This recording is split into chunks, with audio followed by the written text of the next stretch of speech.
or the people you speak to, like, oh, I spoke to someone else who has a lot of expertise on that similar subject.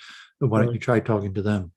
And you're just And, like and getting that. Yeah, I know what you mean. I and mean, yeshivishly use the Hebrew word like matchmaker shotgun, sure. like Yeah. even for business deals, like shotgun business deals, but conversations, and it creates good karma Oh, for yeah. No, it's no something very question. It's easy to do. creative. It just takes a few seconds, and Yeah. shoot an email like, oh yeah, I'll send them a message. And that's been a large part of my success in streaming is just connecting people, and leaves me with so to say good karma. Oh, no, it's a great idea. I mean, and I appreciate the fact that you helped book me on with T Jump, and now he's come on my show, and I want to check in with him every so often. He's a good person to know. I was thinking just about him a bit afterwards, and I think he would make a very good Jew. He might seriously consider Judaism. I think he's suitable to it. Well, I mean, because God forbid, I mentioned that because he's atheist, and such a large percentage of Jews are atheists, or of atheists in Right. America are Jews. Well, I mean, it's And just the idea of like the Talmudic process and the concern with the intricacies of law and of you know kind of what is and all of its nuance. I mean, he has a good mind for that, and he mentioned that he's dealing with major depression. I think that could help him. yeah, I mean, I would say very unlikely. I mean, especially in these days, Orthodox domination of conversion. That like no, I mean, he's an atheist. I would assume that he has very little interest in Well, spending hours every day doing a bunch of rituals that he would find meaningless and be dogmatic, where he would have to accept authority. In olden days, where you had kind of secular Jewish circles, and you would convert to join like a secular Jewish circle of friends, but there's really no benefit in converting because the conversion's not recognized anyways, and you could be part of the, so to say, right, club right. I without just converting. So I could see him finding a good deal of happiness in being a Jew. But it occurs to me. I want to also mention that I might be getting Jordan Conradson from the Gateway Pundit on this program tonight. I haven't been able to confirm it, but we've been going back and forth. And if he can't come on tonight at 11, he will most likely come on with me next week. And I don't know. I don't know if you read the Gateway Pundit, but it's one of the best papers around. One of the only ones around I'm that is familiar, definitely. So I could be ready. We could be ready to finish up at like 10:55 if you want to right. be Well, let's just see ready what ready happens. for that. Or if you don't think he's going to come on, we could even We go can talk longer. further. But I'll be ready. I'll be ready to sign Okay. off if. All right. And by the way, I'm streaming right now on YouTube, so I don't want to talk too much about what the Gateway Pundit does and does very well. Let's suffice to say for YouTube, you can check it out for yourself.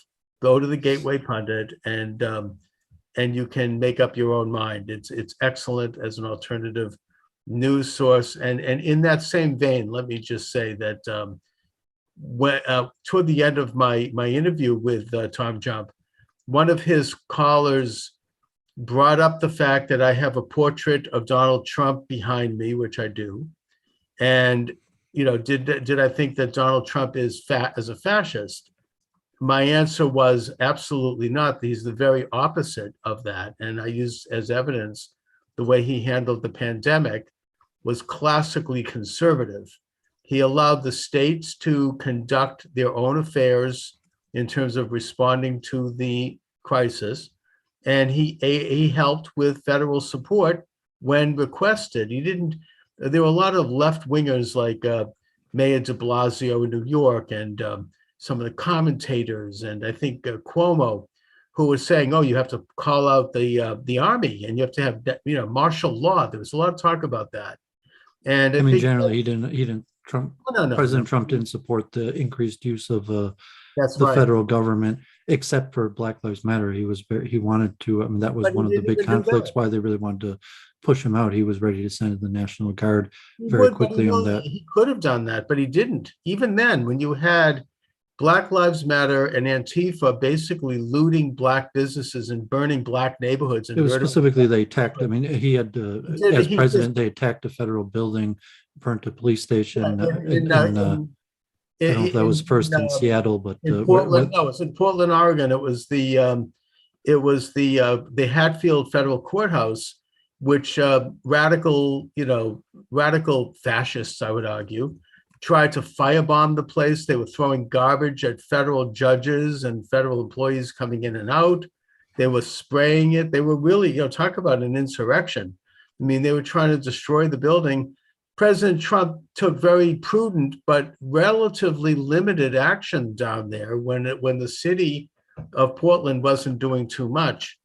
But for the most part, he could have, he chose to basically conduct affairs within the purview of federal authority and not expand the police power of the state at a time when it actually could have been justified. But anyways, when I brought that up, the people that follow Tom Jump said, well, what about the stolen election? Isn't that authoritarian, the attempt to steal the election? Now, I can't get into this because, as I say, David, I'm live streaming on YouTube, which in itself speaks. Yeah, we talk about this next week. I mean, we're not going to talk about it. I just want to mention one little thing here. I'm not going to get into the issue because, again, we're streaming on YouTube and it's verboten. All I'll say is that I would think that someone like Tom Jump and his followers, who really care about evidence and who care about true proofs, they talk at length, prove to me that God exists, show me evidence, that they might, and I said this to them, put aside their ideological blinders and their personal feelings about Donald Trump, and just in the quiet of their own homes, take a look at that issue and make up their own minds. There's plenty of information. And I'm not commenting here because, again, we're live streaming on YouTube on what I think personally happened. And if anybody wants to know, they can go to Rumble, which is my flagship station. I'm not commenting on it. All for you fascists who run YouTube, don't, hopefully you won't take me down because I haven't said anything here. Just what I would suggest is that the American people are smart enough to know what happened. And I think the American people do know what happened. Now let's talk about something else, David. What we talked last week about and I was thinking about this as well. You're not a big fan of Zionism and you're not a big fan of Israel's right to exist as a Jewish state. You said that it's because you feel that Israel has blood on its hands. Because they've fought wars and people were killed in those wars, and that therefore means that they shouldn't exist. And I want to. Those aren't the words I used. I mean, you could put in those words. And I'm not trying to put words in your mouth, and you can certainly talk about it. But I just want to say that, if your anti-Israel position was based on that you're a Palestinian or that you're an Arab or you're a Muslim, and you believe that in the concept of the Ummah, that somehow Islam has a divine right to Israel, or that because they were Palestinians, they're allegedly first, they have a right to Israel. I would actually understand that argument, and I would accept that, even though I don't agree with it. I think it's an argument that could be discussed. Or if your position was from the far right wing, like the Naturi Karta, which is Israel shouldn't exist because the Israelis, the Zionists, aren't pure enough, they're not religious enough, they're not holy enough, and that this, therefore they're not legitimate, and that there should therefore not be a state of Israel. I would understand that argument, even though, again, I don't agree with it. In fact, that one pisses me off even more. But putting that aside, I get it. But you don't seem to be adhering to either of those two schools of thought. I'm not making a political argument. I'm not an opponent of the state of Israel. I mean, relatively, I'm a big supporter of the state of Israel. I'm making more a theological point in line with mainstream orthodoxy that, but also from maybe liberal American view that the creation of Israel was a mistake and generally bad for the Jewish people. But I mean, doesn't mean because I believe that I'm an opponent of the state of Israel, but and then I'm also factually, kind of unapologetically analyzing the facts of what does it mean uh, as a diaspora Jew to have the state of Israel, and then also the factual facts on the ground. What is Israel? What's happening in Israel? And like I looked into it, like God forbid the war crimes allegations against Naftali Bennett.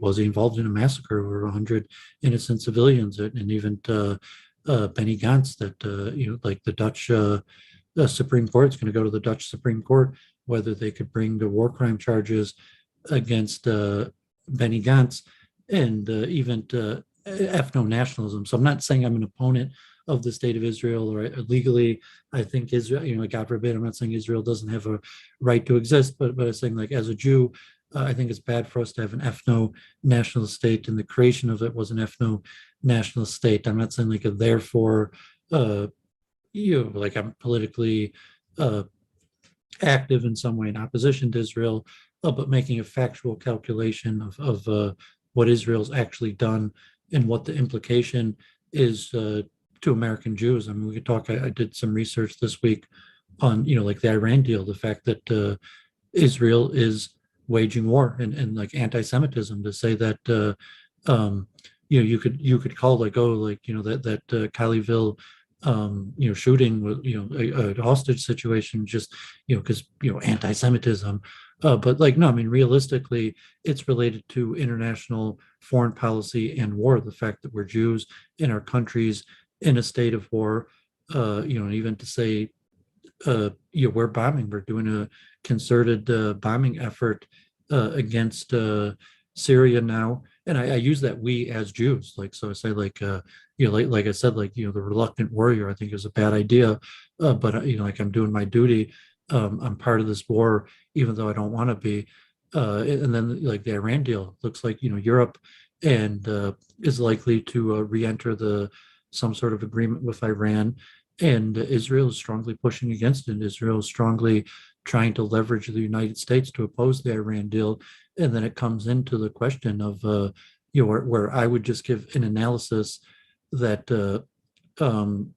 it's probably a bad idea, like, that America, it's probably not in America's best interest to meddle in or get involved with Iran. But as a Jew, and for the state of Israel, as opposed to you're saying, like, that it's in the best interest of America, to say it's not in the best interest of America, but because it's in the best interest of Israel, therefore, as an American Jew, I should try to pressure our government in order to act in the best interest of Israel. And even anti-Semitism, like I was making the point to like how differently non-Jews look at anti-Semitism than Jews, and certain, like, anti-Semitic tropes that basically half of Americans agree with, and like dual loyalty. Almost half of Americans agree that Jews have dual loyalty, and you could argue and say it's not true, but at the end of the day, half of Americans believe it. And it comes down to an issue. It's like, well, yeah, I do have dual loyalty because I care about Israel. I want to pressure America to act in a global manner that's in the benefit of Israel. And then, to go back and say, well, probably the creation of Israel was a mistake. And if we had some sort of confederacy or equal democratic nation that had equal citizenship for Arabs and Jews, and also the history that, so I'm not saying anything new. There were plenty of prominent Jews from before Zionism to the founding of Israel till today.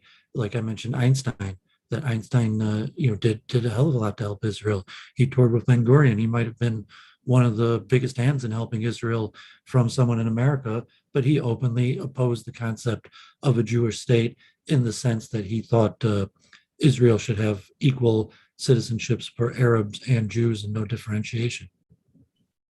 Well, first of all, David, most Americans believed that a lot of Americans believed that Jews had dual loyalty before Israel and during the Nazi Holocaust, which is, it's been pretty consistent. I'm saying polling till today from 100 years ago, almost 1 out of 2 non-Jews. I'm going to silence you unless you let me speak.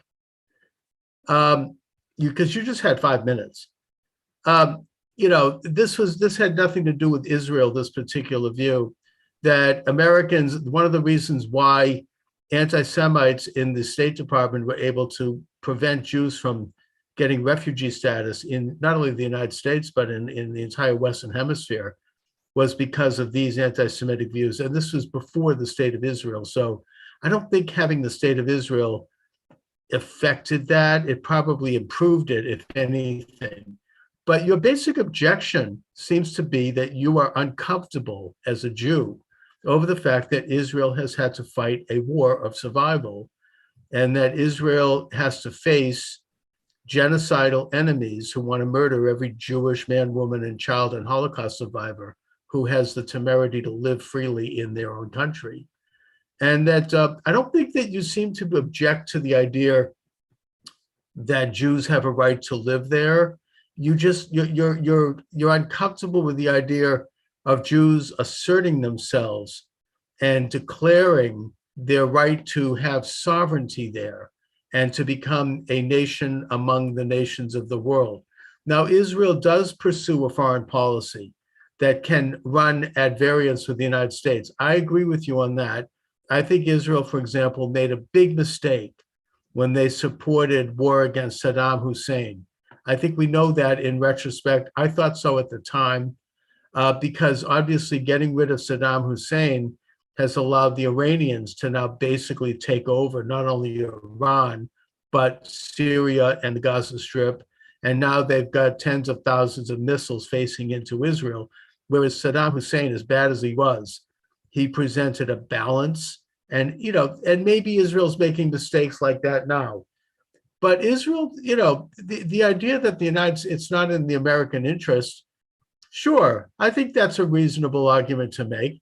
I don't think it was in the American interest, and I said this last time, and I'm going to be brief about it now. It wasn't viewed as in the American interest to recognize Israel at all in 1948, and much of the establishment in the United States was against it, including Secretary of State George Marshall and Secretary of Defense James Forrestal and the Council on Foreign Relations and all the big, Eastern Seaboard poobahs were against it. And they said so to Truman because they said, look, Israel has nothing. They don't have oil. They don't have money. They don't have, the Jews have just been knocked on their backside due to the Holocaust. Whereas the Arab world and the Islamic world has vast resources. It has oil, it has money, it has, huge populations, and we don't want to alienate them. So don't do it. But Truman went ahead anyways, and he did it. And to my opinion, he was the greatest, when it comes to Israel and Jews, the greatest American president. The only one that even remotely compares is Trump. But putting that aside, he went ahead, and the next day after he recognized Israel, Chaim Weizmann visited him at the White House, presented him with a Torah, and said to him that the Lord God, King of the universe, put you in the womb of your mother so that you would be born to do what you've done. And there wasn't a dry eye in the house. Truman was openly weeping. It was a moment of miracle. It was, a fulfillment of the book of Deuteronomy, that on the year 1948, which corresponds with a Jewish year, the book of Deuteronomy says that this is the time when the children of Israel will once again regather in the land that God showed Abraham and declare their sovereignty. I view this as, you say ethno-nationalist, fine. I would add ethno-religious nationalist. Israel, it's a very complex question. It has, yes, a nationalist idea. Zionism is a nationalist movement, nothing more, nothing less. The nationalist aspirations of the Jewish people to have sovereignty in their own homeland where they can determine their own lives and determine their own future, just like any other sovereign nation. But there's also the religious side of it. There is the spiritual side of it that can't be denied, and that wasn't denied even by the most hardened atheistic Zionists understood this, including Ben-Gurion. So, your objection seems to be that you just don't like the fact that Israel has had to fight wars ever since. you say, oh, they have blood in their hands because of this. Look, I mean, the United States, you have blood on your hands as an American because we fought against the Nazi Germans, right? We killed innocent people in Germany. I'm sure that when General Eisenhower was planning the Normandy invasion and the men went ashore and on the beaches and then pushed through France, there were innocent people who were killed as a result of that. You live in the state of Michigan. Michigan is, you could say, occupied from Native Americans. Michigania means it's a word that it derives from Native peoples. You could say, do they have blood in their hands? I mean, recently, it's just this little sidebar. I attended an event in Boston where it was the speaker who introduced the guest said, I want to acknowledge that we are on the land of the Wampanoags and the Massasoits, putting aside the fact that this particular building was not on those lands. It was actually built on the harbor. So it was on the ocean, it was like in pilings. I mean, and whether or not which tribe was at war, we don't know. There's a lot of history there. The point is that, technically he was right? Does an indigenous group of people have some kind of a divine right to control a country? Is there something immoral about another, people becoming sovereign in a country due to immigration? These are complex questions. I tend to think not, but you seem to want to apply that standard to the state of Israel only. What say you? Yeah, I mean, I don't think you're necessarily understanding what I'm saying, because I mean, but that's fine. I guess you're putting the way that you understand it. Say, like, I mean, first, like, Native Americans have full U.S. citizenship. All Native Americans, for over 100. Have full Israeli citizenship. I mean, why? Well, I mean, no, they don't. I mean, they have Israeli Arab. They have Israeli Arab, a differentiated citizenship, and I would say that, like, my complaints of so to say, that I think Israel's largely unnecessary, that Israel. Oh, by the way, the Native Americans were pushed out of Michigan. How many Native Americans live in Michigan now? Are there any reservations? There were a few reservations, I think. Yeah, but there's over 10. But it's like all of those. I mean, so not only they have sovereign nations within Michigan, they all have full U.S. citizenship also. I understand that, but at one point in history, they had all of Michigan. Now they have a couple of little reservations.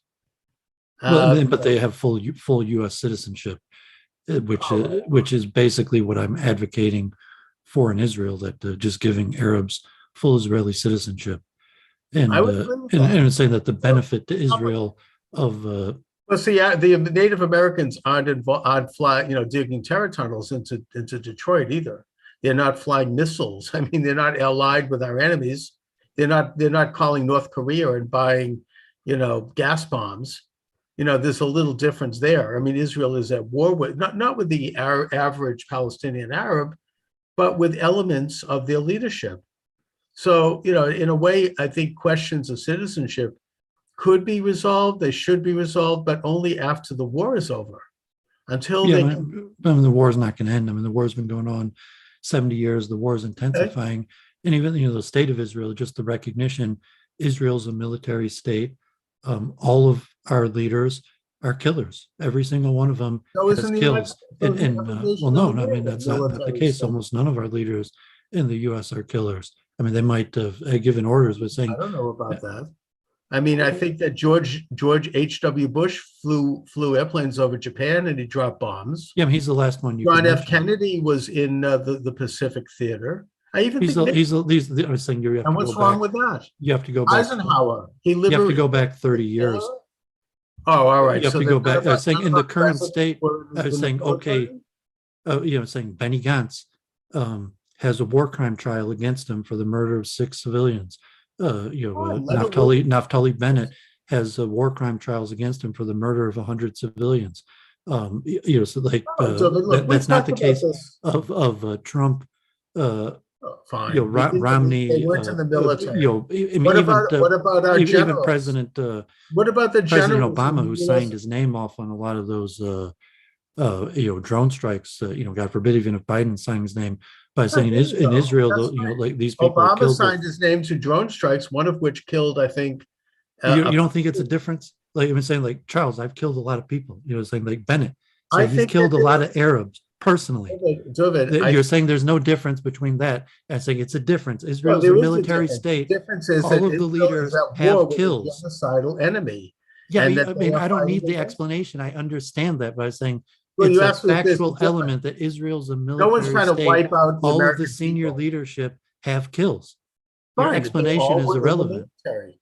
I don't deny this. They were all in the military, and they made tough decisions in a war where they are faced with Yeah, a. I'm not asking you to defend them. I'm not even saying that I'm not they're defending them. I'm indefensible. stating it I'm as a saying that fact. Israel is a Israel military. is at war with a genocidal enemy that wants to wipe out and slaughter every Jewish man, woman, and child. And so, yes, they have military leaders who stand up and defend the life and the property of their people. And yeah, they might make a few mistakes along the way. I don't think that they're going out there and saying, oh, we're going to kill Arabs because they're Arab. There are mistakes made. Maybe there should be trials. Maybe they should be discovered. But what they're doing is a very difficult job.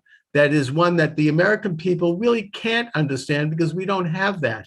You and I Factually, it's live going to in make us as Detroit American and Jews Boston. We targets don't of the world. have a genocidal enemy that is trying to slaughter us. So Israel has Well, an we do army. now. I was saying, well, we do now because this is we have created a situation where American because of the Jews are Jews. now a military target.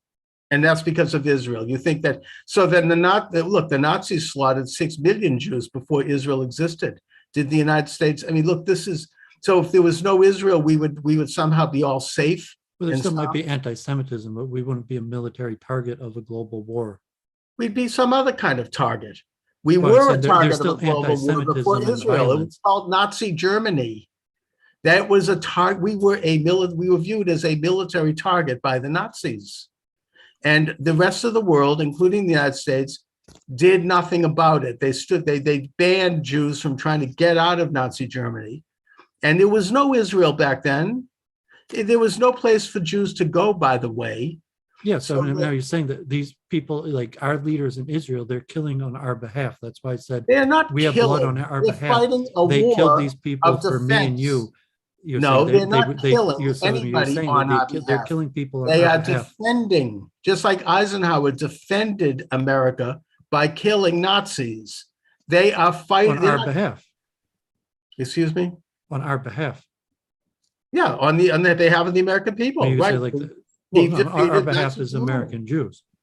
On the behalf of all Americans, Jew and non-Jew. I mean, largely on our behalf is American Jews. No, that was not on behalf as American Jews. It was in fact, they didn't do anything about the Nazi Holocaust. It was on behalf of the American people that we fought in World War II. Why do you think we fought World War II to help Jews? Well, yeah, I mean that's largely the narrative. I'm saying that there were large reasons, but one of the biggest reasons was to save the Jews. David, I'm sorry, but you sound worse than some anti-Semitic conspiracy theorist. I'm anti-Semitic. I'm saying we fought No, to save the Jews, and I'm anti-Semitic.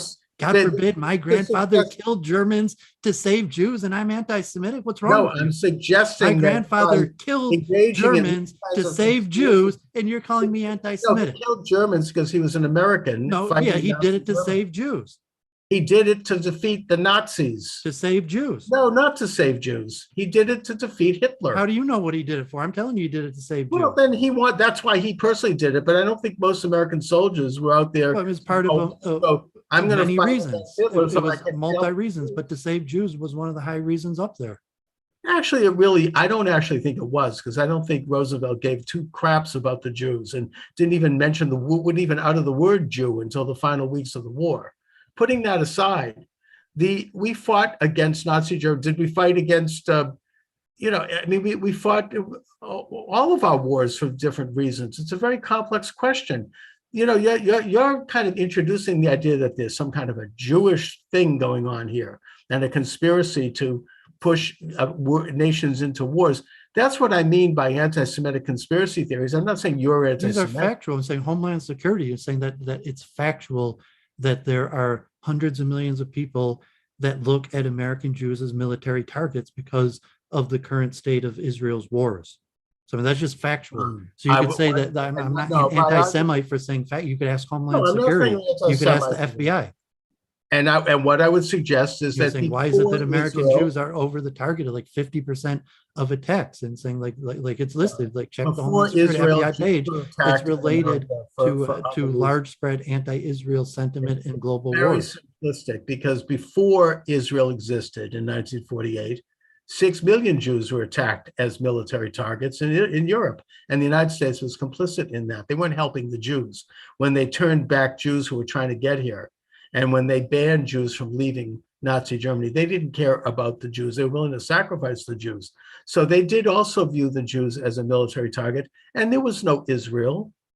We don't. I don't want to. I want to get off this merry-go-round right now, David, because we've already gone over this twice. The American Jews and the world Jewry is facing these kinds of threats, regardless of whether or not there is a state of Israel. I would suggest that the very fact that there's a state of Israel is at least something that gives us a place to go, if in fact these kind of attacks do reach a level where we are threatened to that degree. Hopefully that'll never happen in this country or anywhere else. And that Israel has, Israel has nothing to apologize for defending the rights and the sovereignty of its own people. Now, the fact that these particular Jewish political leaders were in the army at one point, and they might have committed atrocities, fine. Let there be a trial, and let's find out if they did.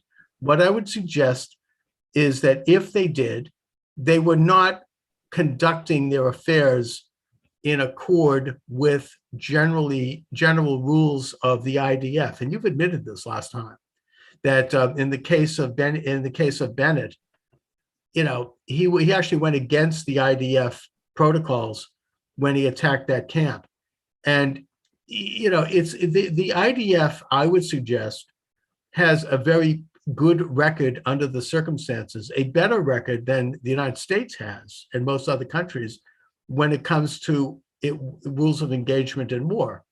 They try to avoid the deaths of innocent people when possible, and when they are dealing with a legitimate military target that is trying to kill them. And when I say legitimate military target, I'm not talking about the Arab people. That's not how Jews view this in Israel. They view a legitimate military target as a person or a group of specific people who are firing missiles, or who are going through a terror tunnel, or who are engaging in military action. And in the course of confronting that legitimate military target, they try to avoid, and they have a very good record of avoiding, the deaths of innocent people as collateral damage. So I don't think Israel, mistakes are made in war, of course, but I honestly think that in whole, Israel's record in that regard is very good. And we talked about Bennett's situation last time. You told me that the Israeli Supreme Court has exonerated him. The Israeli Supreme Court has a pretty good record. They never brought charges against him. They have a pretty good record of being pretty objective. They're not particularly conservative, frankly, and they have looked at facts. Should he go to like an international court? Maybe. I mean, I'm not a big fan of international courts for anybody, because if we have international courts, we probably have executed many Americans. Probably Obama would have had to face it. But putting that aside, I don't think that, that this is a situation where the IDF was deliberately saying, "Oh, there's some innocent people, let's go kill them." It was in the heat of war that mistakes were made. And the bigger question, if we want to stop the deaths of whether it be innocent Arabs in a village, or whether it be innocent Israelis at a pizza parlor in Tel Aviv who ended up being all murdered, the answer to that is how to end the friggin' war, not how to argue about the terrible atrocities on both sides that occur in the war. It reminds me of the Paris Peace Conference ending the Vietnam War. They sat around a table for a year arguing about whether or not the table should be round or should it be square, where people should sit. End the frickin' war. Stop the killing. Never mind the size of the table. Both sides have to come to the table and figure out how to stop the carnage on both sides, rather than pointing these kinds of fingers and saying, oh, well, you killed this and you killed that. That's the issue here. And in that regard, I think Israel has extended the olive branch of peace, and they always have. Yeah, I mean, that wasn't my read. Like when you were talking about David Friedman, I watched some interviews and the Mideast peace deals. That wasn't my read of what's going on. And it's saying that we don't plan on ending the war. We plan on escalating it, and we plan on winning the war and increasing the use of violence. And who said this? Well, I mean, this just kind of basic Israeli strategy, just reading Israeli papers, saying the talk in Israel right now is your basic unilateral military action against Iran. And most of the deals, saying we've been stepping up our bombings. Why would they want to have a military action against Iran if Iran wasn't building nuclear bombs that they planned to drop on Israel? Well, I'm saying that's at least the explanation is that Iran is, and I think they are. Well, I'm saying that the factually. One of the leaders of Iran, the Hojatollah Islam Hashemi Rafsanjani, has openly stated that they intend to bomb Tel Aviv, and that if Israel strikes them back, they don't care, because Israel could be wiped out, and they have so many millions of people that it doesn't matter. Plus, they'll all go to paradise anyways. Yeah, and so if you factually say that, I mean, just Israel and Iran are at war. And when he says that, I believe it. I'm saying that Israel and Iran are at war. At war because Iran is the aggressor. Israel doesn't have any interest in being at war with Iran. Well, that's your interpretation, but it's not my interpretation. What do you think? Israel, they want to conquer Iran? I mean, Iran wants to conquer Israel. They want to destroy Israel because they, I'm not going to bring up the anti-Semitism word, but let's just say that maybe from a religious standpoint, they cannot tolerate the idea of a non-Islamic, let alone Jewish state in that country. And therefore, their ideology and their rather, I would suggest, unusual and not mainstream view of their religion requires that they do this. Well, and that's why I look at it more just in terms of strategy absent of moral judgment, but saying just factually we are at war. Well, I think it's not moral. But why would it be? So do you think Israel wants to have aggression against Iran because they want to, they have something against? I'm not really, I don't know people's motives. I mean, it's not. Yes, you do. Speculating on. Yes, you do. Israel has no designs on Iranian sovereignty in Iran. They're not trying to expand. Iran, well, I mean, not in that sense, but in any sense. But I mean, it's basically related to Palestine and Israel. That's why they took over Iraq and Syria. That's why they have Hezbollah on the border in Lebanon. That's not their country. They are doing that because they are. It's not just Israel. They want to have. They view this Islamic concept of Ummah. They want to, they want to subdue much of the world. And Israel has no. You could do your best to try to understand their motives, but saying the fact is we're at war. It's not their motives; it's their statements, which I believe them. Just like I believed the statements in Mein Kampf that nobody paid any attention to. They have stated, their leadership has stated, that they intend to do this, and I believe them. And they seem to be taking actions to indicate that that is exactly what they plan to do. Israel, on the other hand, has no designs on Iran. Israel would like nothing better than to have peace with Iran, or to at least have a cessation of war. They don't necessarily need to have Iran be their best friend, but they want to make sure that Iran is not building a nuclear bomb to drop in Tel Aviv. That is a legitimate concern for any sovereign nation. If the United States believed that Canada wanted to drop a nuclear bomb on Boston, we would have to take action to stop that. Israel has extensive evidence, and it's very public, that this is exactly what Iran is doing, and it's not only what they've said they're doing, but it is what they are doing. They're building nuclear facilities and nuclear bombs. Do you deny that? I'm not sure if they're building nuclear bombs. I'm not sure. We don't have that information. We have a lot. Yes, we do. I know that we are at war. And I mean, like, where They are at war with Israel. And yes, we do have that information. That is public information. Even the Atomic Energy, the IAI, has said this.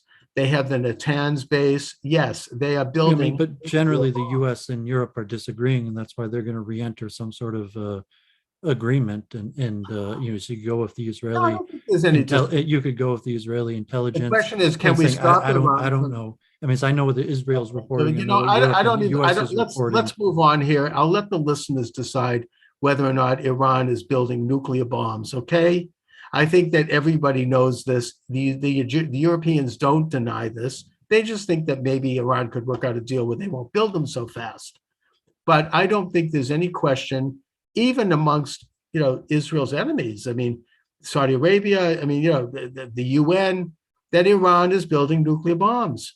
They are building nuclear bombs, and they've said that they're planning on using them. So Israel has a problem, and that they are maybe not going about it the right way, but they have a right, as any sovereign nation does, to defend their country against. According to the Israeli papers, I mean, basically the pressure is, Bennett was talking tough, and he basically doesn't have any back in the U.S.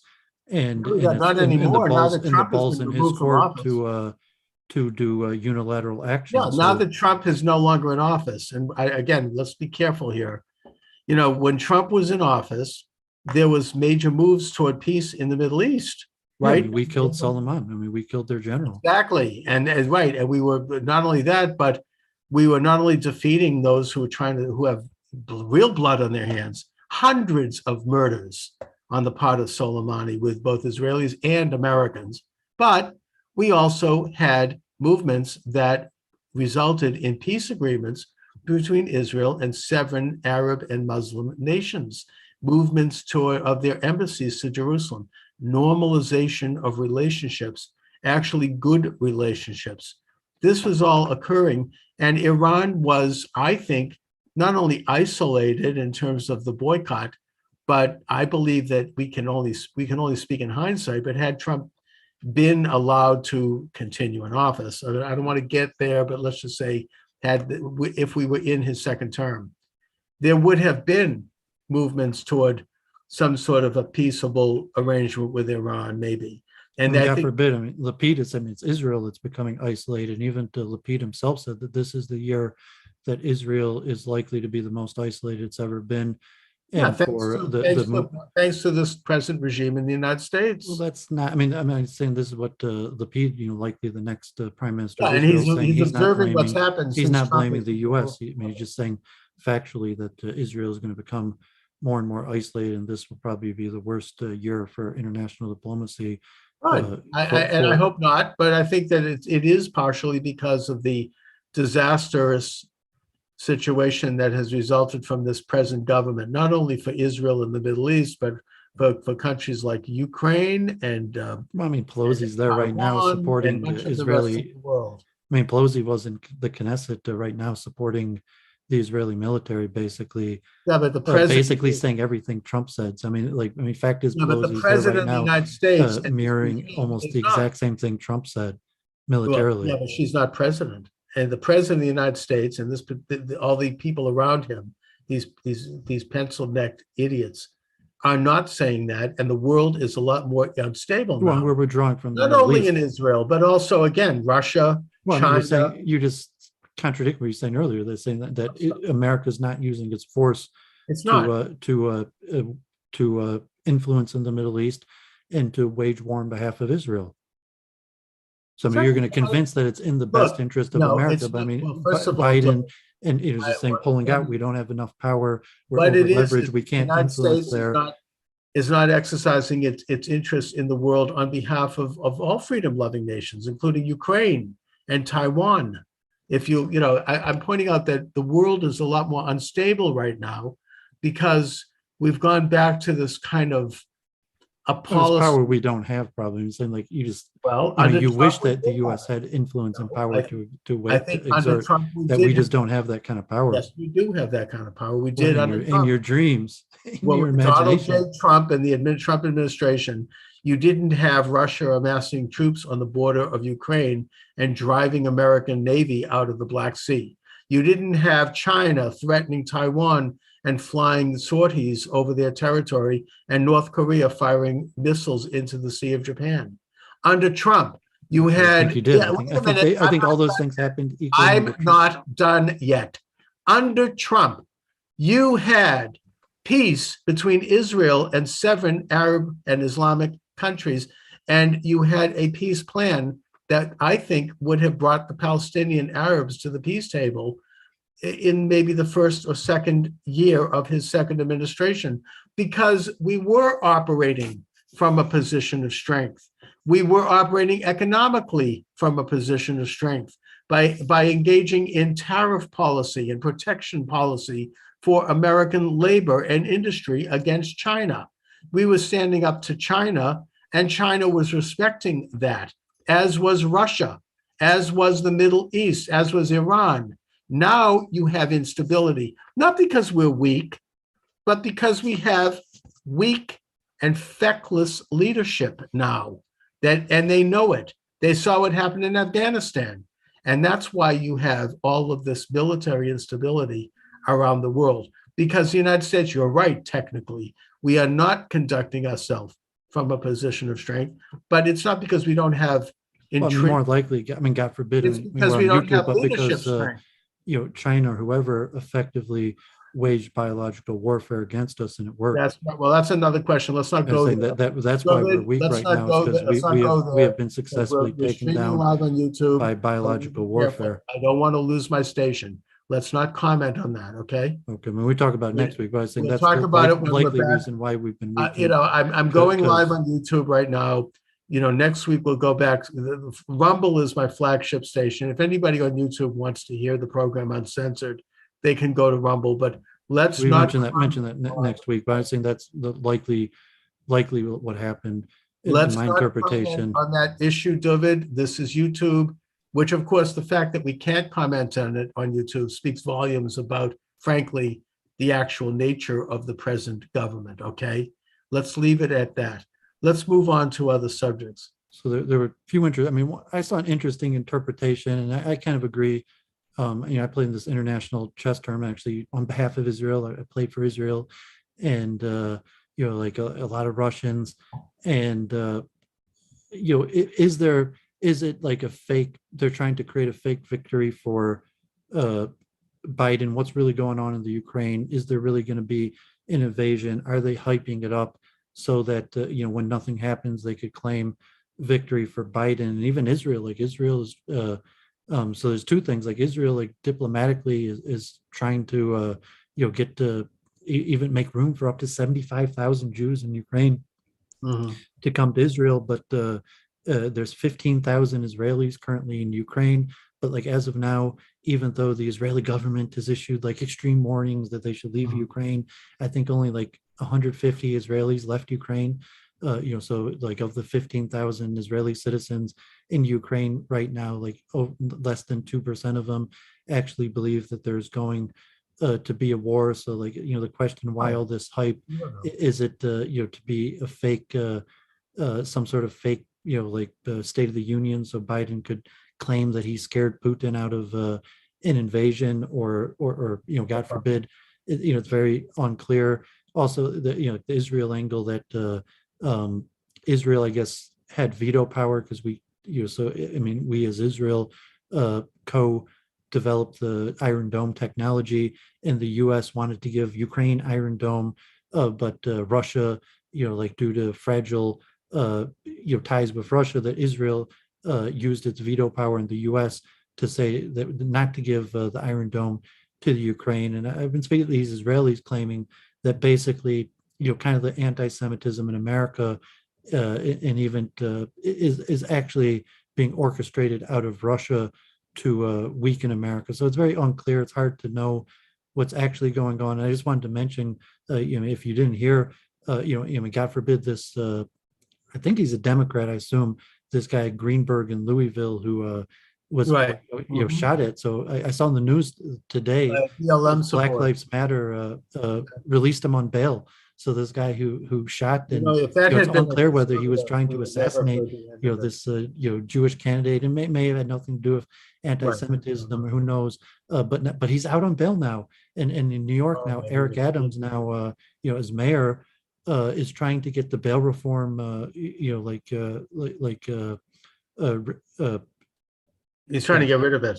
yeah, and the Democrats went against him, so he hasn't been able. So this case of the shooter is normal. He was bailed out at $100,000. So someone on murder being bailed out isn't necessary. It doesn't have anything to do with like catch and release, like in New York, that Eric Adams.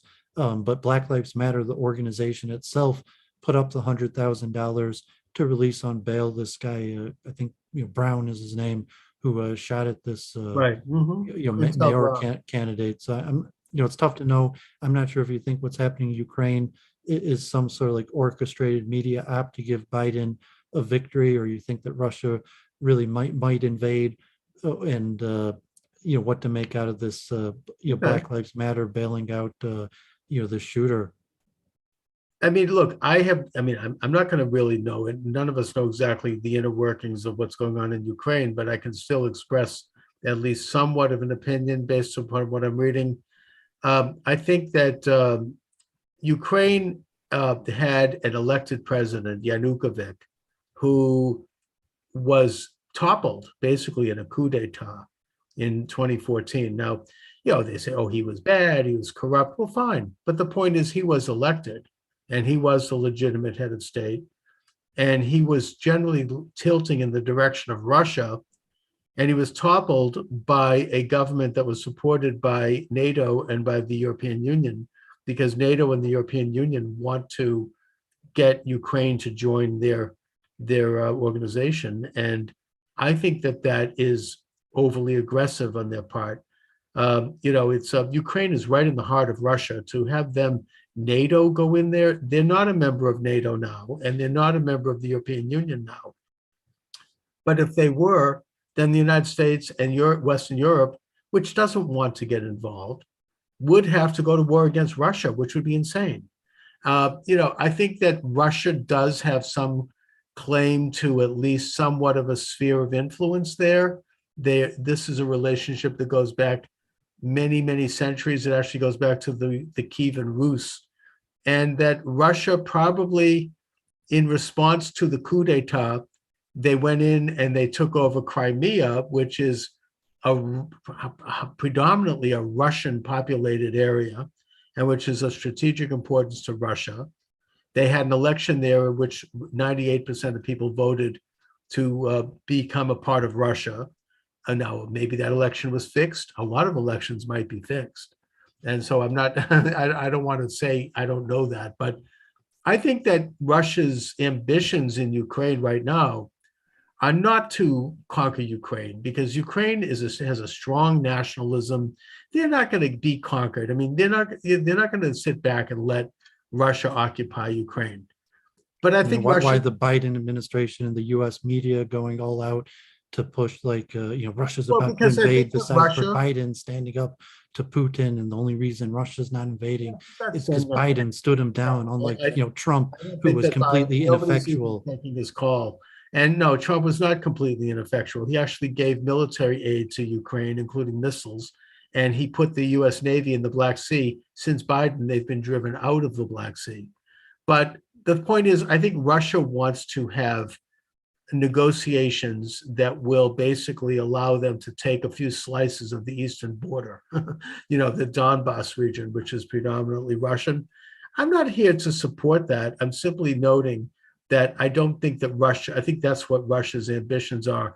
And they want to make sure that Ukraine does not join NATO, which I think is actually a reasonable position for them to take. I don't think it's a good idea for NATO, for the United States. I don't even think we should have NATO at this point. And I don't think that Ukraine belongs in the European Union. The European Union is falling apart. Ukraine is better off maintaining its independence, or perhaps informally being a part of a Russian economic union along with Belarus and maybe some of the Central Asian countries. And that we don't have any interest in defending the border of Ukraine, we should be defending our own southern border in this country. And that's something that's been pointed out, by the way, not only by Putin, but by Western European leaders. And I don't think that it makes Biden look anything. He's not standing up. The German chancellor wouldn't even take his call when this. The media portrayal is clear that that's how they're looking to portray it. You're right. They're going to try to say that. I don't think it's going to go anywhere. I don't think most American people are stupid enough to buy it. It's his popularity is below 30%. There's no sense of legitimacy. I want to be careful here, but the rest of the world does not look on this regime as legitimate because of various things that happened on November 3rd of 2020, including millions of unsolicited and ballots that didn't have return addresses. Let's just leave it at that. Let's be careful here. I'm not saying anything. Your thought on Black-Jewish relations? All of the commissars at YouTube, I'm just simply saying that there are questions about whether or not this government is viewed very respectfully in other countries of the world.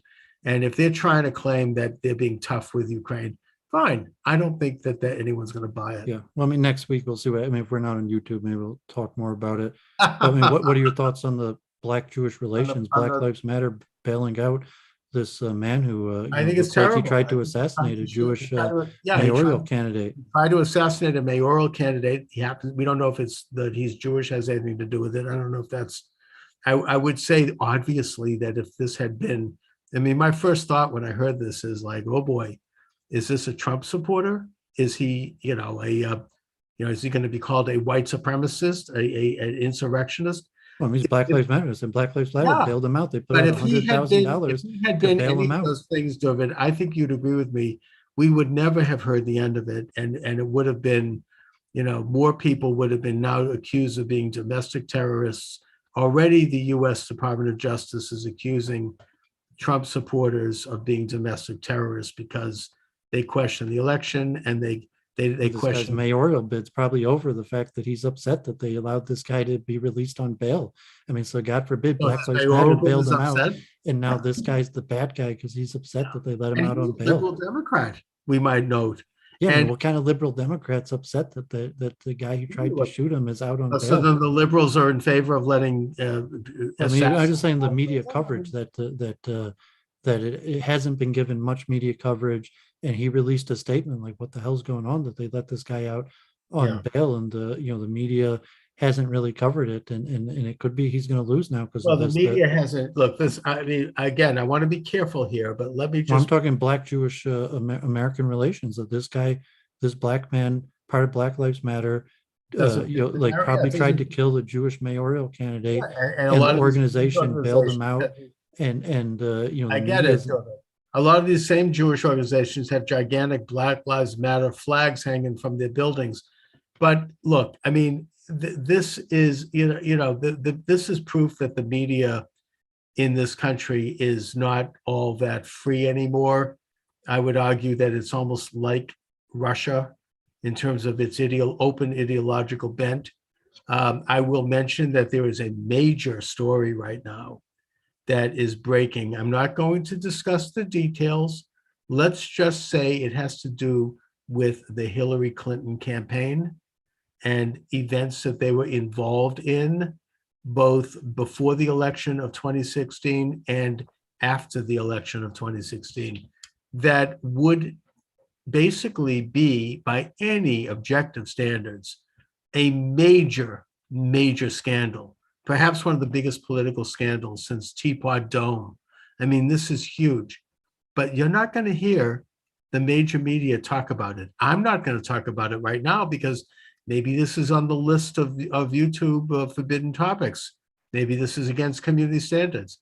But I will just say that anybody watching this program on YouTube, do a little digging and you will find out what is going on with the special prosecutor Durham and the report that he just issued.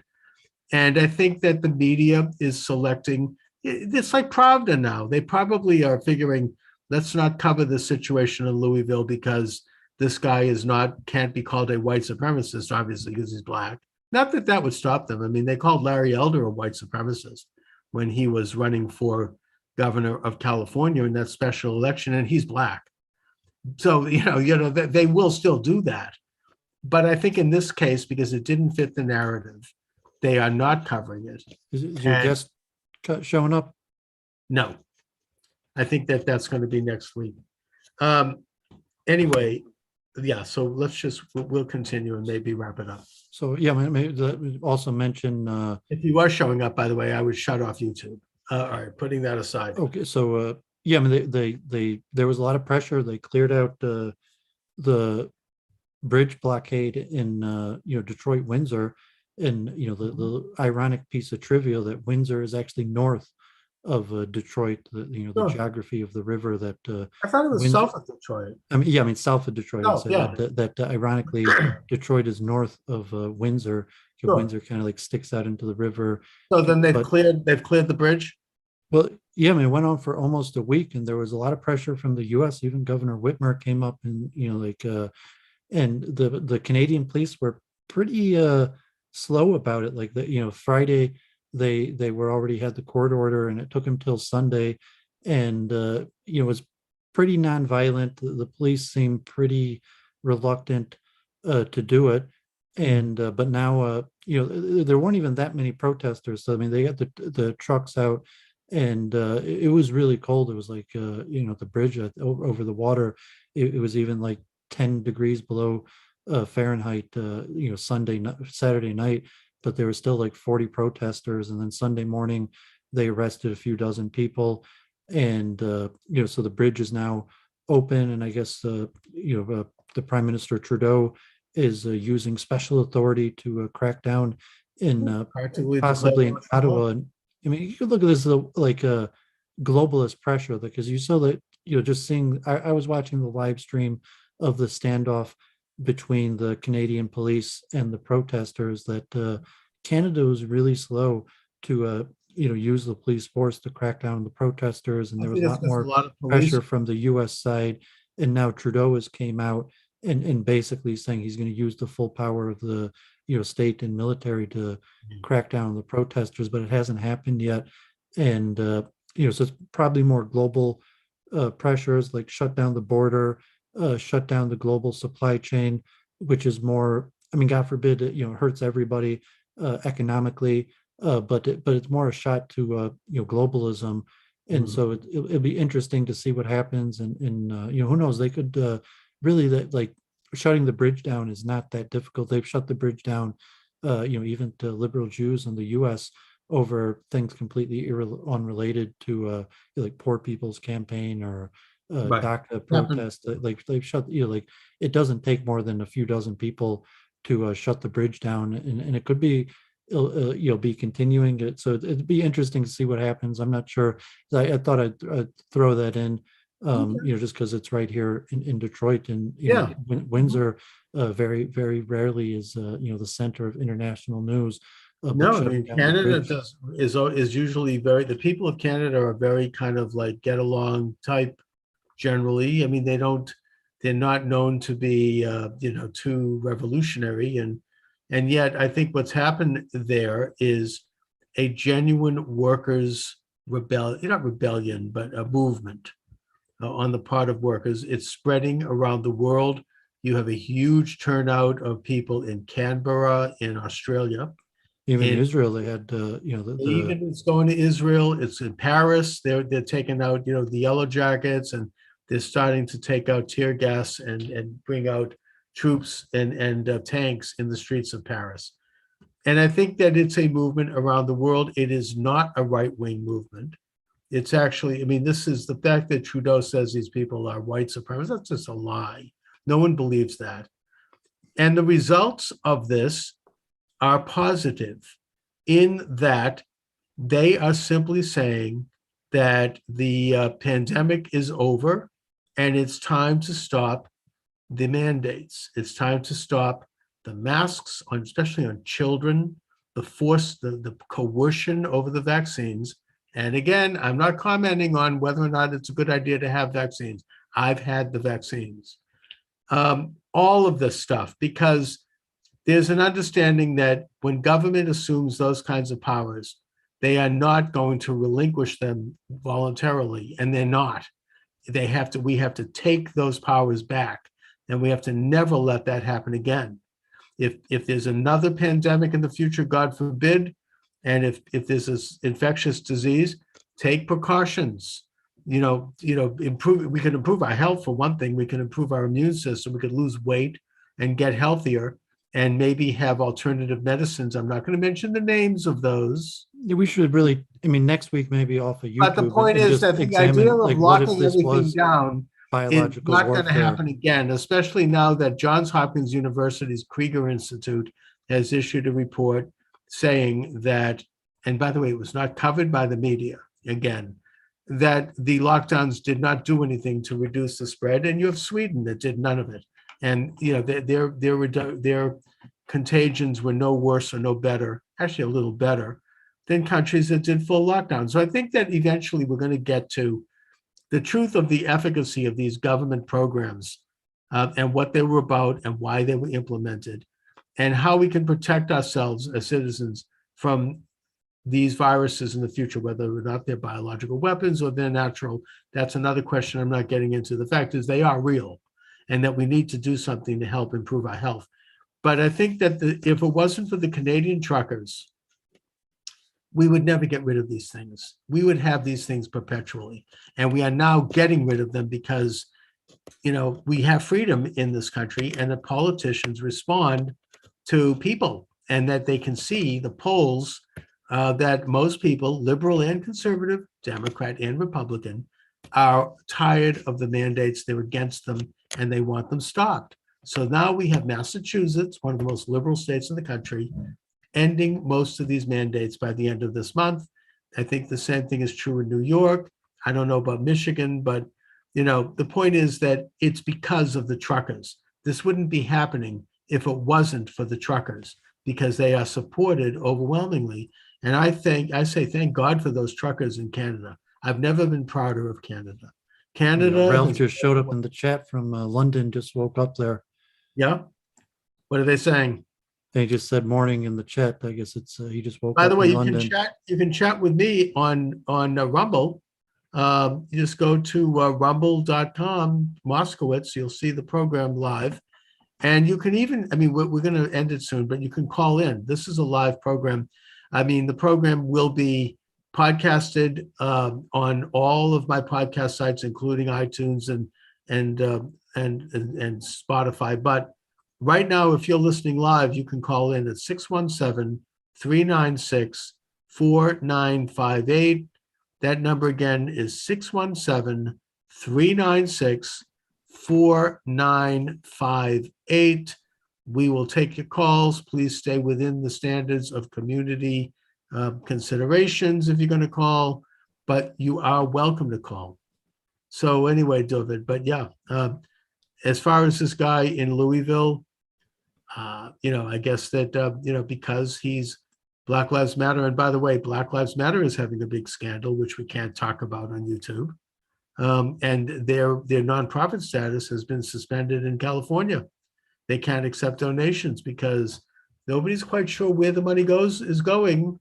I don't think it's going to help Black people. Other than the people who are running it, who might be Black, they might not be. I don't know. But they had $100,000 to bail this guy out. There's a separate fund, a separate bail fund. They've got tons of money because people they've been getting money from both municipalities and people over the past many years. I think it's a very questionable operation. And now the Attorney General in California is starting to look at the books and is scratching his head and saying, who's getting what here? It's a scandal. I don't want to get into it again because this might be a hot button for YouTube. Well, it is. I'm saying it's asymmetric politics or warfare. If you consider like God forbid the truckers or something like that, where they can't fundraise versus Black Lives Matter, where they have a fund and even could bail out people who could have been guilty of attempted murder. But think of the trucker protest. If they had a bail fund or something like that, it would definitely so they're using it's not necessarily government, it's more big tech that has this liberal bias that for whatever reason it's almost All Hard to right. imagine. But I'm going to shut down YouTube right now. So just so that for YouTube, I want to let you know that Do you just you want to end it, or you think you might get some no, well, callers? let's stay on for a few more minutes, but I'm shutting down YouTube. You can check out the program on Rumble, but I'm